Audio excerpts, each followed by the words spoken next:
H. Vinod இயக்கத்தில் தளபதி விஜய் நடிப்பில் உருவாகியுள்ள ஜனநாயகன் படம் கடந்த ஜனவரி மாதம் 9ஆம் தேதி ரிலீஸாகி இருக்க வேண்டும்.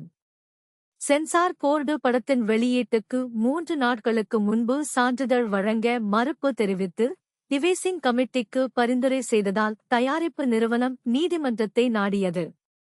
நீதிமன்றத்தில் உடனடியாக முடிவு வராத காரணத்தினால் தற்போது படக்குழுவினர் வழக்கை வாபஸ் பெற்றுள்ளனர்.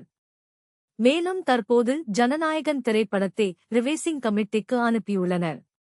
ரிவைசிங் கமிட்டிக்கு ஜனநாயகன் படம் அனுப்பி வைக்கப்பட்டுள்ள நிலையில் இன்னும் ஒரு வாரத்தில் அப்படத்தின் தணிக்கை சான்றிதழ் விவகாரத்தில் முடிவு கிடைக்கும் என எதிர்பார்க்கப்படுகிறது.